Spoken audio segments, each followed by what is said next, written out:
বন্ধুরা কেমন আছো তোমরা সবাই? আমাদের গল্পকথার নতুন আরও একটি ভিডিওতে তোমাদের সকলকে জানাই স্বাগতম।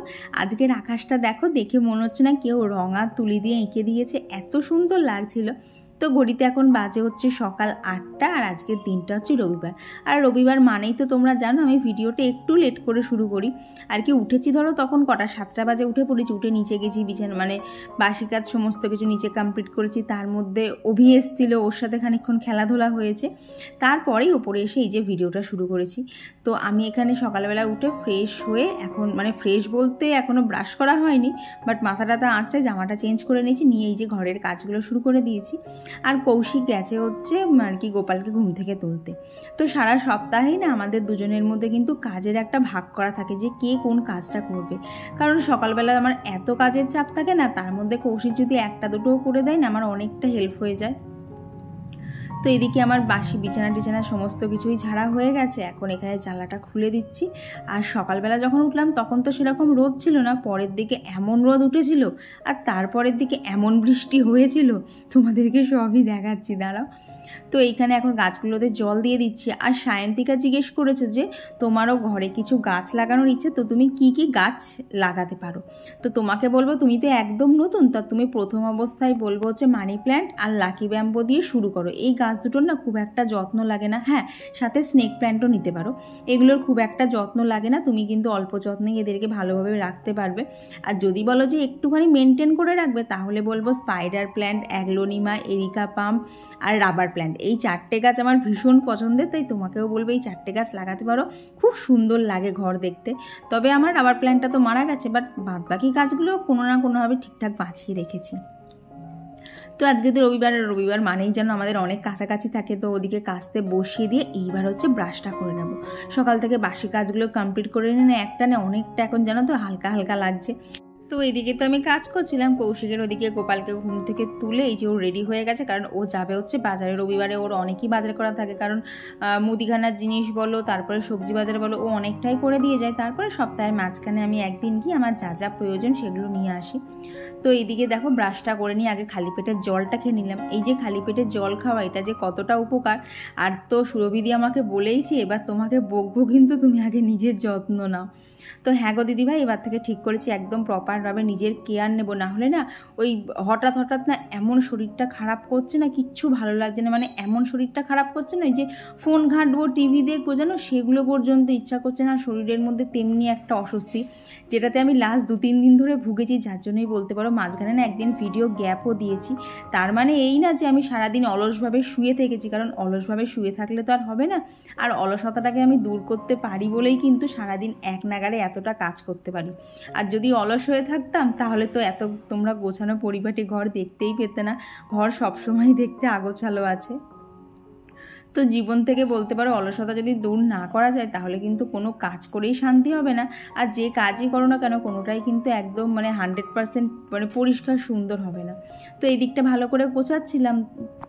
তো এইখানে দেখো যে লিপ বামটা কিনে এনেছিলাম না, সেই তো পয়লা বৈশাখের সময়, তো জানো তো আগে যে লিপ বামটা ছিল সেটা না এখনও হাত দিলে বেরোচ্ছে। তো সবসময় আর কি তাড়াহুড়োর মধ্যে তো ওইভাবে বার করা যায় না, তো সামনের দিকে না ওইটাকে কেটেই রেখে দিলাম, তাড়াহুড়োর সময় যখন থাকবে তখন না ওইটাকে ভালোভাবে ইউজ করতে পারবো। আর এখন এই যে টুকটাক ঘরের যা ডাস্টিং সেগুলোই করে নিচ্ছি, লাস্ট 2 দিন ধরে ঠিকঠাক করা হয়নি। আর এইবার জানো তো কী হয়েছে, আমি তো ওখানে ডাস্টিং করছিলাম কিন্তু না তারপরেও দেখছি পায়ের নিচে না কেমন যেন একটা পাউডার একটা স্লিপারি ভাব বাঁধছে। তারপরে দেখে তো আমার মাথায় হাত, যে ঘরের মধ্যে এই রকমভাবে মানুষ পাউডার ছড়ায়। দেখো এটাকে পাউডার মাখা বলে না পাউডার ছড়ানো বলে, তোমরাই বলো তো। সকালবেলা এটা দেখে এত মাথাটা গরম হয়ে গেছিল না, যে তুমি পাউডার মাখছো কিন্তু এইভাবে ছড়াচ্ছ, এতে তো বলো পাউডারটাও নষ্ট হয়। ঝাঁটার সামনে না একদম বলতে পারো দলা দলা হয়ে পাউডার বেরোচ্ছিল, এমনভাবে করেছে। আর একজন দিদিভাই জিজ্ঞেস করেছিল আমার এই ঝাড়ুটা প্লাস্টিকের কিনা, না গো ঝাড়ুটা প্লাস্টিকের না, এই ঝাড়ুটা অ্যাকচুয়ালি কিসের বলে আমি জানি না, তবে যে হ্যান্ডেলটা দেখতে পাও না, হ্যান্ডেলটা হচ্ছে আর কি স্টিলের একটা পাত দিয়ে মোড়ানো আছে। আর আমি যেটা দিয়ে আমার বেডটাকে ক্লিন করি ওটাও কিন্তু প্লাস্টিকের না, ওটা হচ্ছে ওই নারকোলের পাতার যে মাঝখানের অংশগুলো থাকে না, যেগুলো দিয়ে আমরা নর্মাল ঝাঁটা বানাই, তো তারই বেশ কিছু কাঠি আলাদা করে রেখে বিছানা ঝাড়ার জন্য আমি ইউজ করি। আর ওটা দিয়ে না এত সুন্দর টান হয় না, আমার ওই প্লাস্টিকের ঝাড়ু একদম পছন্দও হয় না। তো এইদিকে সমস্ত কিছু সেরে ওইখানে গাছগুলোতে জল দিয়ে দিলাম। আর এখন এখানে বেশ কিছু জামা কাপড় জড়ো হয়ে রয়েছে, সেগুলোকেই এখন মানে গুছিয়ে নেব। তোমরা তো জানোই পরিপাটি থাকতে আমি কতটা ভালোবাসি, সে যেখানটাই হোক না কেন, যত কষ্টই হোক না কেন, ঘর দর পরিপাটি না করে আমি কিচ্ছু থাকতেই পারবো না, আমার আরও অস্বস্তি লাগবে। তো এইখানে কাছাকাছিটাও কমপ্লিট হয়ে গেছে। তো চলো এখন এইগুলোকে নিয়ে এখন যেতে হবে ছাদে। কৌশিক তো বাড়ি নেই, ও তো গেছে বাজারে, তাই যা আছে সমস্ত কিছু আমাকেই মিলতে হবে। আর এদিকে অনেকগুলো জামা কাপড় না সোজাভাবেই কাচতে দিয়ে দিয়েছিলাম, তো সেগুলোকে দেখলাম ছাদে নিয়ে যাওয়ার আগেই না এখান থেকে উল্টে নিয়ে যাই, কারণ ছাদে এখন গেলে তোমরা দেখতেই পাবে প্রচণ্ড পরিমাণে রোদ। তো এই রোদের মধ্যে দাঁড়িয়ে দাঁড়িয়ে না জামা কাপড় উল্টাতে খুব কষ্ট হয়, চোখ মুখগুলো পুড়ে যায় যতই সানস্ক্রিন মেখে যায়। তো এইখানে দেখো এখন সব জামা কাপড়গুলো মেলে নিচ্ছি। তো চলো এই সুযোগে তোমাদের সাথে বেশ কিছু কমেন্টও শেয়ার করি। তো আমার গত ভিডিওতে কমেন্ট করেছিল মৌসুমি সেন দিদিভাই, তো দিদিভাই লিখেছে যে আমার নাম ঐশী, নামটা নিও। তো অ্যাকচুয়ালি জানো তো কে যে কমেন্ট করলে আমি না ঠিক বুঝতে পারলাম না, তো আমার তো কোনো না কোনো একটা ভুল হয়েছে। তো আশা করবো তুমি নেক্সট ভিডিওতে না আমার ভুলটা একটু শুধরে দিও। তো এইদিকে দেখো ছাদে জামা কাপড় মেলতে এসেছিলাম, আর টাইম ফুলগুলো কতদিন পর কি সুন্দর করে ফুটেছে না। আর এদিকে তো এই জবা গাছটাও খুব সুন্দর লাগছে, আর নয়নতারাগুলো একদম ঝাঁক হয়ে ফুটেছে। জাস্ট উপরে সমস্ত কাজ শেষ হলে এখন কাজ বলতে শুধু রান্না খাবারটুকুই বাকি আছে। অন্যদিন তো এই সময় প্রচুর কাজ আমার হয়ে যায়, বাজে হচ্ছে 9টা 10, সেই 8টা থেকে শুরু করেছি, একদম ননস্টপ করে গেছি।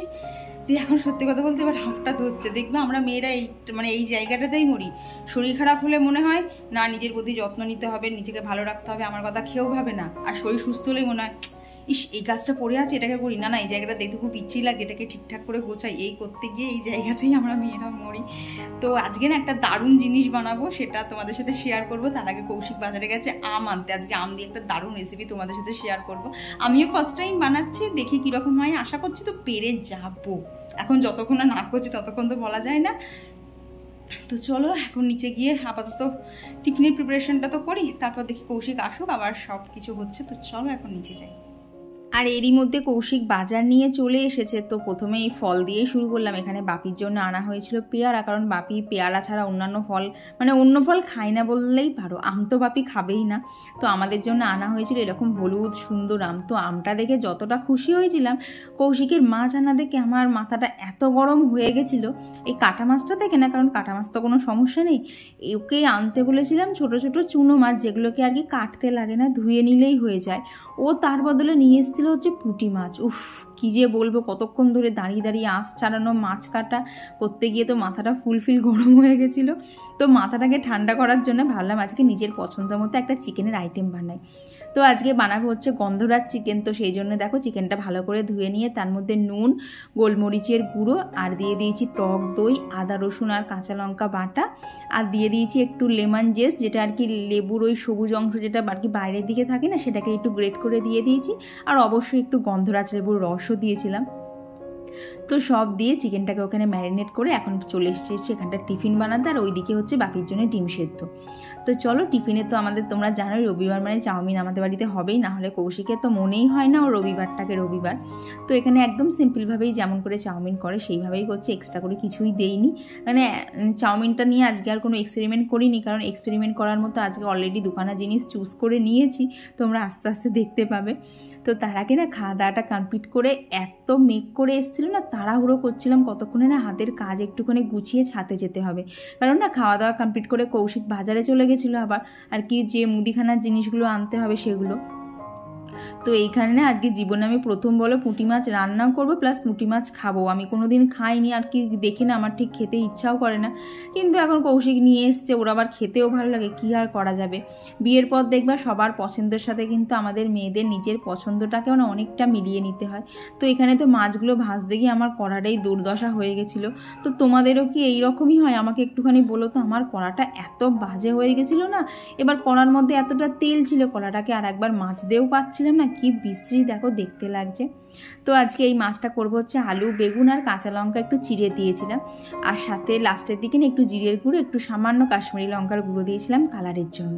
তো এই হচ্ছে আমার মাছের মশলা বলতে পারো, মানে মাছের তরকারির উপকরণ যাই বলো না কেন সেইটাই।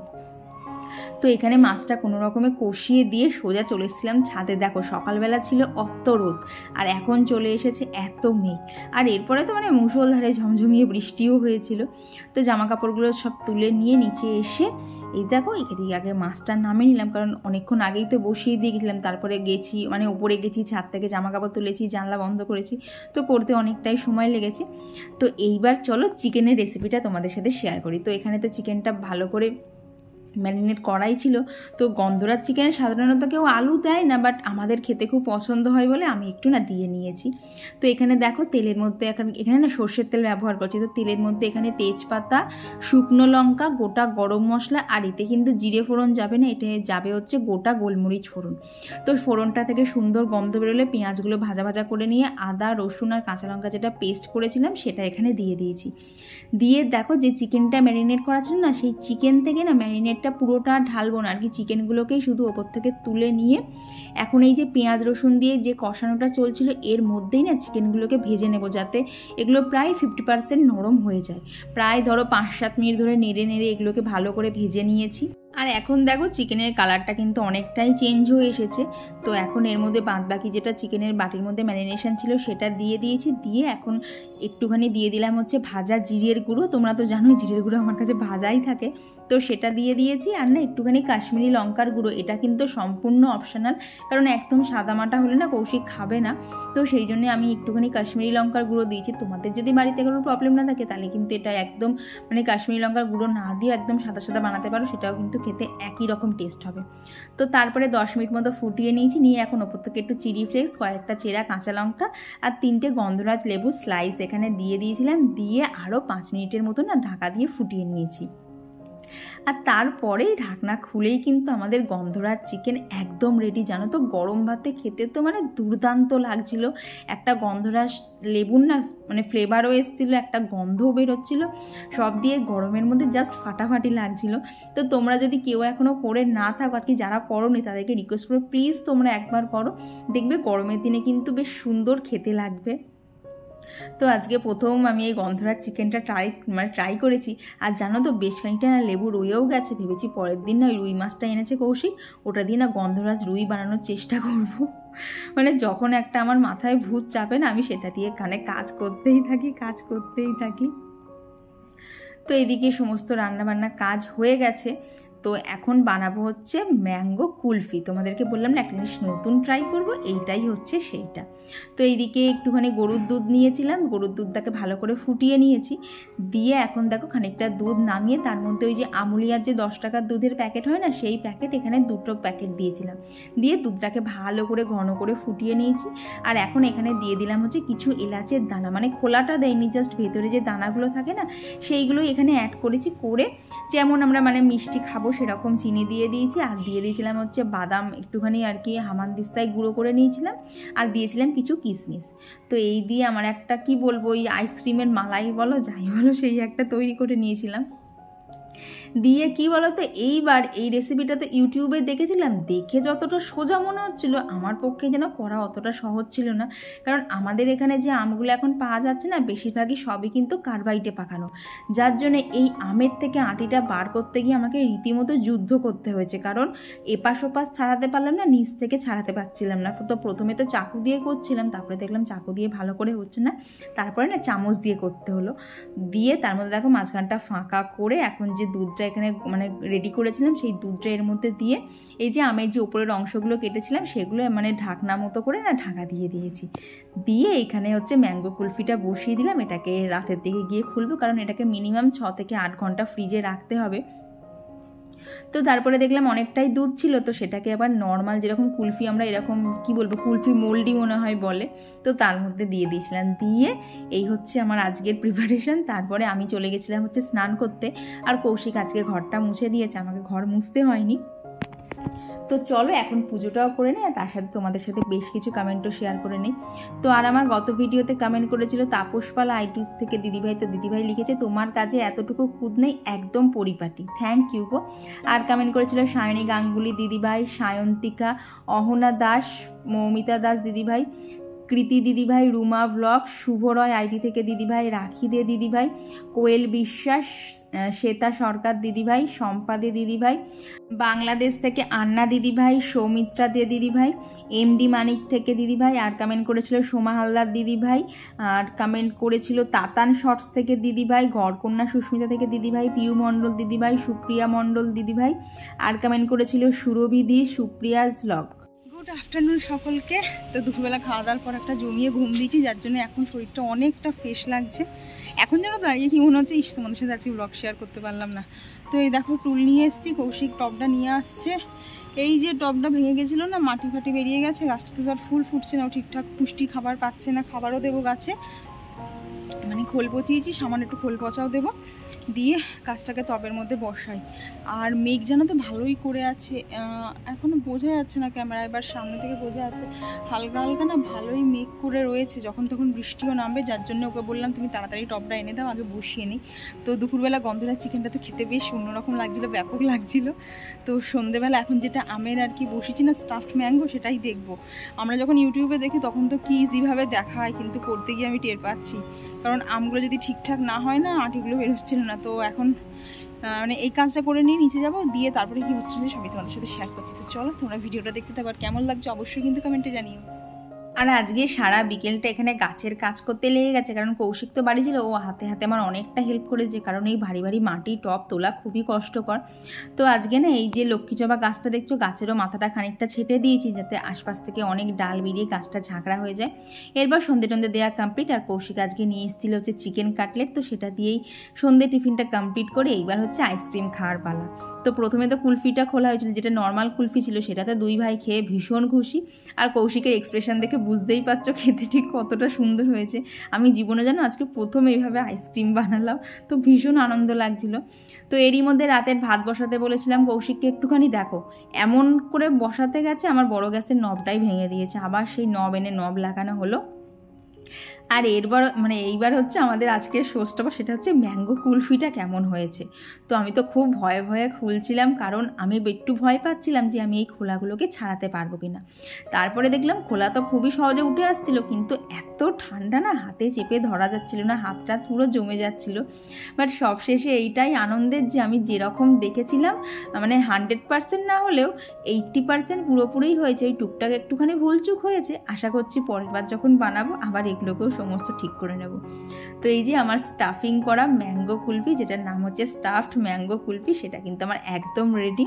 আর খেয়ে কেমন লেগেছে সেটা তো ওদের এক্সপ্রেশন দেখেই বুঝতে পারবা, দুজনা কেউই বসতে পারছিল না, মানে প্রত্যেকে বলছে খেতে খুব সুন্দর হয়েছে। আর জানো তো দিনের শেষে এই যে এতটুকু খাটাখাটনি করার পর সবাই যখন বলে রান্নাবান্নাগুলো ভালো হয়েছে, খুব ভালো হয়েছে, তখন যে মনের মধ্যে কি আনন্দ লাগে না, তোমাদেরকে ভাষায় বলে বোঝানোর না। এবার আমি টেস্ট করছি, সবাই যে এক্সপ্রেশন দিচ্ছে ব্যাপক লাগছে। এই সিজনে যদি এরকম করে ম্যাঙ্গো আইসক্রিম বানিয়ে না খাওয়া হয়,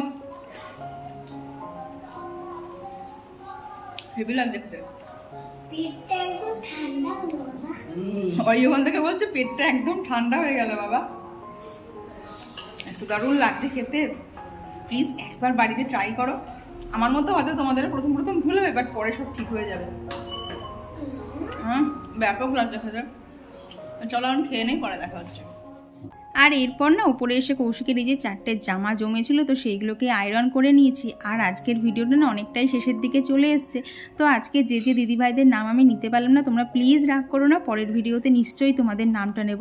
কি বলো তো, এইটুকু ছোট্ট ভিডিওর মধ্যে না সবার নাম নিলে আমার যে কথাগুলো তোমাদের সাথে শেয়ার করা, সেগুলো তো শেয়ারই করা হবে না।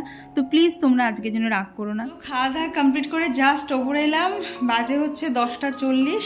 তো তখন তো একটা ম্যাঙ্গো কুলফি খোলা হয়েছে, তো এখন এই যে এখন আর একটা কেটে বার করা হয়েছে। তখন এটা তো কাটা যাচ্ছিল, এটা আরো বেশিক্ষণ ফ্রিজে ছিল, এটাকে ধরাই যাচ্ছে না, হাতটা পুরো লাল হয়ে যাচ্ছে। আমার তো দেখে লোভ লাগছে। আমি যে এটা তো মানে এটাকে গলানোর জন্য না একটুখানি সময়। কেমন লাগছে বলো ম্যাঙ্গো কুলফি? এবার বলেছে কেমন লাগছে? এখনো প্রচুর ঠান্ডা। তো ম্যাঙ্গো কুলফিটা তোমরা একবার বাড়িতে ট্রাই করো, ভীষণ সুন্দর খেতে হয়। আর এখন তো আম মানে বাজারে একটুখানি সস্তাতে আমাদের এখানে পাওয়া যাচ্ছে। তোমাদের ওখানে মানে কাদের ওখানে কীরকম দাম নিচ্ছে একটু কমেন্টে জানিও। তো আমাদের এখানে মোটামুটি যেগুলো কার্বাইটে পাকানো 40 টাকা কেজি। হ্যাঁ, ও আজকে এনেছে 40 টাকা কেজি, মানে যেগুলো তো সকালবেলা দেখলে ওগুলো হচ্ছে 40 টাকা কেজি। আগের দিন আমি এনেছিলাম 1 কেজি 300 ছিল, 40 টাকা করেই নিয়েছিল। তো চলো আজকের ভিডিওটা এখানেই রাখছি। ভিডিওটা তোমাদের কেমন লাগলো অবশ্যই জানিও, ভালো লাগলে প্লিজ একটা লাইক করে দিও। তো এবার আমাকে শুতে হবে, কারণ গতদিন শরীর খারাপ ছিল বলে ভিডিও শ্যুট করতে পারিনি। বাট এইবার না আসলে আমি আগামী দিন ভিডিও শ্যুট করতে পারবো না। কী হয় বলো তো, দেখবা শরীর খারাপ যেই একটুখানি আর কি উঠে দাঁড়াতে পারি তখনই মনে হয় না আর শরীর খারাপ নেই, কাজ করি সমস্ত কাজ পড়ে রয়েছে। তো চলো আজকের জন্য টাটা।